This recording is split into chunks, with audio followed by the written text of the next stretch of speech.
Hello guys, welcome back to the channel general analysis. तो आज हम लोग एसआरआई मेथड के बारे में डिस्कस करेंगे और साथ ही ये भी डिस्कस करेंगे कि भारत में खेती किस किस तरीके से की जाती है।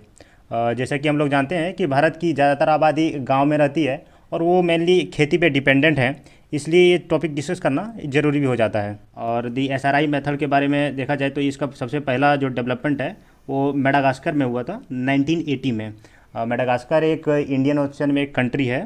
और जब से मेडागास्कर ने इस विधि को खोजा है तब से वर्ल्ड के दूसरे देशों ने भी इसे कॉपी किया है। और ऐसा माना जाता है कि इस मेथड को यूज करके हम लोग 15 से 20% ग्राउंड वाटर को बचा सकते हैं, जो कि एक बहुत ही अच्छी बात है। इसलिए इस मेथड के बारे में जानना हम लोग के लिए ज़रूरी हो जाता है। और यदि अभी हाल ही में देखा जाए तो पंजाब गवर्नमेंट ने भी इस मेथड को प्रमोट किया था, और करे भी क्यों नहीं, क्योंकि इस मेथड से हम लोग पानी को बचा सकते हैं, लेबर कॉस्ट को बचा सकते हैं। और इतना ही नहीं, यदि इस विधि से खेती किया जाए तो या तो पिछले तरीके से की हुई खेती के बराबर या फिर उससे ज़्यादा हम लोग को प्रोडक्टिविटी भी प्राप्त होता है, और वो भी कम पानी के खर्च में, कम सीड में, और साथ ही साथ कम केमिकल के उपयोग में भी हम लोग उतना प्रोडक्टिविटी प्राप्त कर सकते हैं। और यदि एसआरआई मेथड को और डिटेल से देखा जाए कि आखिर प्रैक्टिकली इससे खेती किस तरह से किया जाता है, तो यहाँ पे हम लोग देख रहे हैं कि कुछ किसान अपने खेत को रोपाई के लिए तैयार कर रहे हैं। तो इसमें मेनली ये ध्यान रखा जाता है कि पानी इसमें पूरा भरा नहीं रहना चाहिए, इसमें पानी का लेवल थोड़ा कम ही रखा जाता है। और इसमें रोपाई के लिए धान के छोटे छोटे पौधों का उपयोग किया जाता है, जो कि 10 से 12 दिन पुराना हो।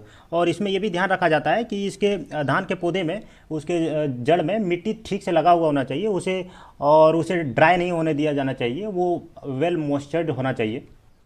फिर उसके बाद रोपाई के लिए तैयार ज़मीन में ऐसे रस्सी के मदद से ऐसे लाइन बना लिया जाता है, और फिर उसके बाद वो जगह जगह पे इसमें रोपाई की जाती है। और इस तरीके से खेती करने से पौधों को फ़ायदा भी होता है, जैसे कि उन्हें ठीक तरीके से न्यूट्रिशन मिल पाता है, उन्हें प्रॉपर ऑक्सीजन मिल पाता है, और साथ ही साथ जब कल्टीवेशन का टाइम होता है तो उसमें हम लोगों को आसानी भी होती है इसे कल्टीवेशन करने में। क्योंकि हम लोग जानते हैं कि पुराने तरीके से खेती करने में हमें पानी की अच्छी मात्रा की ज़रूरत पड़ती है, और पुराने तरीके में रोपाई के 35 से 40 दिन के बाद हमें पानी की अच्छी मात्रा उसमें हर समय मेंटेन करके रखना होता है। लेकिन इस प्रोसेस में ऐसा कोई ज़रूरी नहीं है कि पानी को पूरा भर के रखा जाए, इसमें पानी को थोड़ा थोड़ा पानी को ही यूज किया जाता है। इसलिए इससे कहा जाता है कि इस मेथड से हम लोग पानी को भी सेव कर सकते हैं। और यदि इस मेथड के डिसएडवांटेज का बात किया जाए तो इसमें डिसएडवांटेज ये है कि जैसे कि हम लोग देख रहे हैं कि हम लोग खेती करते वक्त हम लोग इसमें अच्छा खासा गैप दे रहे हैं पौधों के बीच में, तो इसमें चांस है कि यहाँ इस गैप में यहाँ पे खरपतवार वगैरह उग सकते हैं। इसलिए हमें इसमें रेगुलर वे पे थोड़ा वीडिंग करना पड़ता है।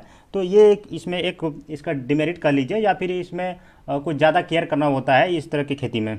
वैसे यदि देखा जाए कि खेती करते वक्त किन किन चीज़ों का ज़रूरत पड़ता है, तो उसमें से हम लोग देख सकते हैं कि इसमें मेनली सीड का ज़रूरत पड़ता है, साथ ही साथ फर्टिलाइज़र चाहिए, वाटर चाहिए अच्छी मात्रा में, और साथ ही लैंड तो होना ही चाहिए। और इसमें इन्वेस्टमेंट का भी ज़रूरत पड़ता है, या तो यदि व्यक्ति के पास खुद पूंजी हो तो ठीक है, नहीं तो वो बैंक से पूंजी ले सकते हैं। और साथ ही साथ इसमें लेबर भी चाहिए। वैसे यदि देखा जाए तो अब तो मेनली भारत में हाई यील्डिंग वैरायटी वाले ही सीड का उपयोग किया जाता है। और यदि इसमें फर्टिलाइज़र को देखा जाए तो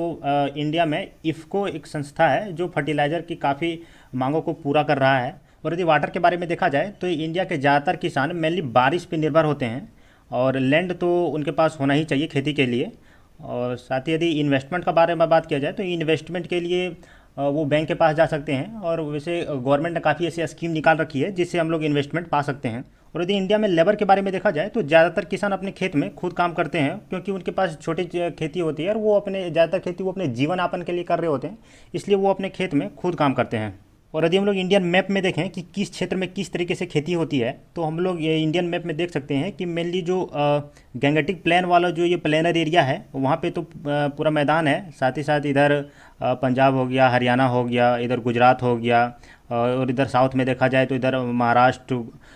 वगैरह, इधर साउथ में ये तो प्लेनर एरिया ही ज़्यादातर। यहाँ पे गोदावरी, कृष्णा, कावेरी नदियाँ भी बहती है, तो ये मेनली प्लेनर एरिया है। और यदि इस गैंगेटिक प्लेन के बारे में देखा जाए तो यहाँ पे भारत के ज़्यादातर आबादी वाले कुछ राज्य हैं, जैसे कि यहाँ उत्तर प्रदेश हो गया, यहाँ बिहार हो गया, यहाँ इधर पश्चिम बंगाल हो गया। तो यदि आप देखें कि प्लेनर एरिया में खेती किस तरीके से होती है, तो यहाँ पे एक किसान है जो अपने खेत को अपनी खेती के लिए तैयार कर रहे हैं। और यहाँ पे हम लोग देख सकते हैं कि यहाँ पूरा एक प्लेनर एरिया है, और यहाँ पे खेती करना आमतौर पे थोड़ा आसानी होता है। और वहीं यदि देखा जाए कि इधर नॉर्थ ईस्ट वाले क्षेत्र में, तो यहाँ पे हम लोग इधर देख सकते हैं कि यहाँ पे खेती करना थोड़ा मुश्किल होता है, क्योंकि इस क्षेत्र में एरिया थोड़ा सा टेरेन थोड़ा सा ज़्यादा ही मुश्किल होता, उबड़ खाबड़ होता है, क्योंकि हम लोग जानते हैं कि पहाड़ी क्षेत्र जो होते हैं वहाँ पे पहाड़ आदि ऐसा त्रिभुज तरीके से बना हुआ है, तो बारिश मेनली पहाड़ के ऊपर होता है और वहाँ से पानी धीरे धीरे होके नीचे की तरफ आता है, और इस तरीके से यहाँ पे ऐसे खांचे टाइप का बना दिया जाता है ताकि यहाँ पे पानी ठहर सके और खेती अच्छे तरीके से किया जा सके। और अब यदि वैसे देखा जाए तो वर्ल्ड मॉडर्न टेक्नोलॉजी की तरफ बढ़ रहा है। यहाँ पे देखा जाए तो एक नर्सरी में कुछ सब्जियाँ उगाई जा रही है, यहाँ पे एक बड़े फील्ड में कल्टीवेशन किया जा रहा है, यहाँ पे हार्वेस्टिंग किया जा रहा है। वैसे मॉडर्न टेक्नोलॉजी तो ठीक है, लेकिन हम लोग कुछ अपने एंशियंट तरीके से की जाने वाली खेती के बारे में देख लेते हैं, जिसमें से हम लोग झूम खेती के बारे में जानते हैं। वैसे इसमें किया ये जाता है कि जंगल के बीच में कोई एक ऐसा एरिया को ढूंढ लिया जाता है, कि वैसे हम लोग इसमें देख रहे हैं कि इसमें चारों तरफ से ऐसे जंगल है, और यहाँ पे बीच में एक एरिया में यहाँ पे कुछ पेड़ों को काट दिया जाता है और फिर इसे वहीं पे जला दिया जाता है, और जलाने के बाद कुछ महीने छोड़ दिया जाता है, और उसके बाद फिर इस ज़मीन को तैयार करके फिर इसमें खेती किया जाता है। और इस तरीके से यदि देखा जाए तो इससे हम लोग बहुत सारे नुकसान और फ़ायदे भी हैं, तो हम लोग आगे देखते हैं कि इसमें आखिर नुकसान और फ़ायदे क्या क्या होते हैं। यदि हम लोग देखें तो झूम खेती के यदि फ़ायदों के बारे में देखा जाए तो इसमें फ़ायदा तो बस यही है कि इसमें हम लोग को कुछ नेचुरल फर्टिलिटीज़ मिल जाता है, क्योंकि हम लोग देख सकते हैं कि उसमें यदि पत्तियों वगैरह को जलाया गया है तो वो तो एक ऑर्गेनिक मटेरियल है,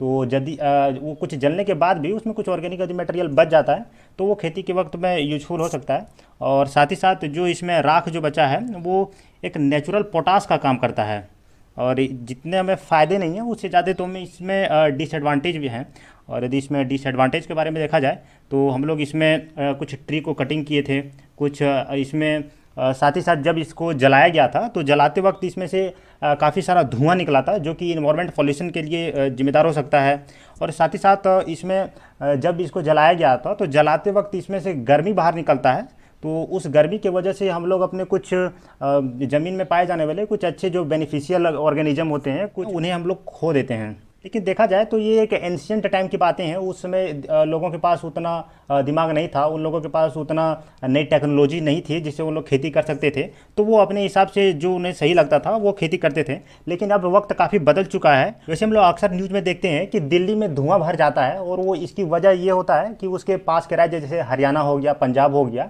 इन राज्यों में अक्टूबर नवंबर के महीने में जब दीपावली वगैरह का टाइम होता है उस वक्त उन लोग धान की कटाई को ख़त्म कर लेते हैं, और साथ ही साथ उन अगले फसल के लिए रोपाई के लिए वो अपने ज़मीन को तैयार कर रहे होते हैं, इसलिए वो पराली जलाने का काम करते हैं। और वैसे इस चीज़ से निजात पाने के लिए गवर्नमेंट ने कुछ कदम भी उठाए हैं, जैसे कि गवर्नमेंट की सोच है कि इन परालियों को खरीद लिया जाए और इसे इथेनॉल का निर्माण किया जाए। जैसे कि हम लोग जानते हैं कि गवर्नमेंट का प्लान है कि 2024 से 25 तक करीब पेट्रोल में 20% तक इथेनॉल को मिला दिया जाए, जिसे हम लोग इथेनॉल ब्लेंडिंग के नाम से भी जानते हैं। और अंत में यदि एनालिसिस किया जाए तो श्री मेथड तो खेती के लिए एक अच्छा तरीका है, और भारत के विभिन्न क्षेत्रों में इस तरीके से खेती किया भी जाता है।